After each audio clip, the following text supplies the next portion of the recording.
the most powerful warship on Earth, set sail from Stockholm on a calm Sunday in August 1628, in front of the royal court and thousands of cheering spectators. 20 minutes later, it was at the bottom of the harbor, not sunk by an enemy, not caught in a storm. It sank in a light breeze within sight of the castle, taking some 30 souls with it and the reputation of a superpower. The truly unbelievable part isn't that the Vasa sank, it's that everyone involved knew she might. And she sailed anyway. And it's what happened 333 years later that turned the greatest embarrassment in naval history into something priceless. Sweden, in the 1620s, was an empire on the rise, and its king, Gustavus Adolphus, was building the navy to prove it. At war with Poland, he ordered a fleet of new warships, and the flagship was to be a statement no rival could ignore. The Vasa, 69 meters long, 64 bronze cannon, and not one gun deck but two, an arrangement almost unheard of at the time. And she was dressed to impress, over 700 carved wooden sculptures, lions, emperors, gods, painted and gilded, proclaiming the king's glory from every beam. She was, in other words, built to be the mightiest warship in the world. 1,000 oaks went into her hull. She was also, from the keel up, a fatal compromise. The king kept changing his mind. He'd approved a smaller ship, then demanded a bigger one.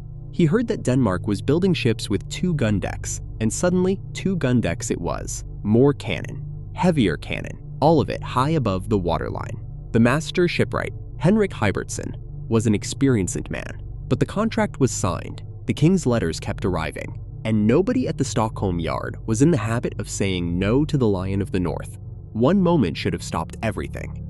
Before she sailed, the Navy ran a stability test. 30 sailors ran back and forth across the deck, side to side, to make her roll. She heeled so hard, so fast, that the admiral in charge stopped the test early, afraid she'd capsize right there at the dock. The test failed. Everyone present knew what it meant. The Vasa sailed anyway.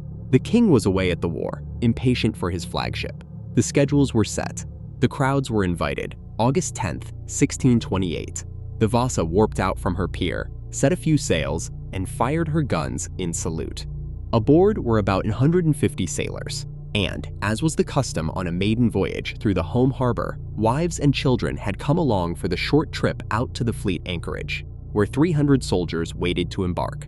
For 20 minutes, she was everything Sweden dreamed of. Then a gust of wind, not a gale, a gust, caught her sails. She heeled over, righted herself, heeled again, and this time the open gunports dipped below the surface, and the sea poured in. In minutes, the mightiest warship in the world vanished beneath the harbor, masts and all, in full view of the horrified court. The inquest that followed was a masterpiece of politics. The captain had followed orders. The builders had followed the contract. The contract had followed the king. The shipwright who might have explained the design was conveniently dead of natural causes the year before. The official conclusion: the ship was well built, but badly proportioned. No one was punished. The king's letters were not discussed, and there the Vasa lay, in the cold, dark, brackish water of Stockholm Harbor for 333 years. The brackish water of Stockholm Harbor, where the Vasa settled in 1628, turned out to be a miracle in disguise. Too fresh for the shipworm that devours wooden wrecks everywhere else in the world, the Baltic preserved her almost perfectly. In 1956, a self-taught marine archaeologist named Anders Franzen, who had spent years dragging the harbor mud with a coring device, pulled up a plug of blackened 17th century oak and knew he had found her. And in 1961, in an operation Swedes jokingly call their Apollo program, divers had spent 2 years tunneling beneath the hull to thread lifting cables under her. In total darkness, in freezing mud, the Navy lifted the entire ship from the seabed in front of the world's press.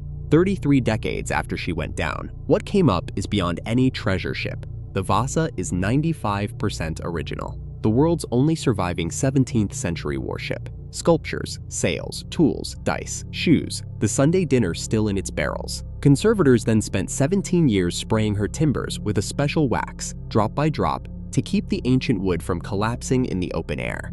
Today she sits in her own museum in Stockholm, the most visited museum in Scandinavia, where over 1 million people a year come to stand beneath her towering hull. That's the fact. The ship that sank from sheer pride became, by pure accident of chemistry, the greatest time capsule the sea has ever given back. The Vasa failed at the one thing she was built for, and in failing, preserved a world that would otherwise be utterly lost. What the facts? Next time, the most farcical race ever run, the Olympic marathon where the winner rode in a car, the runner-up was doped with rat poison and a mailman nearly stole the whole thing.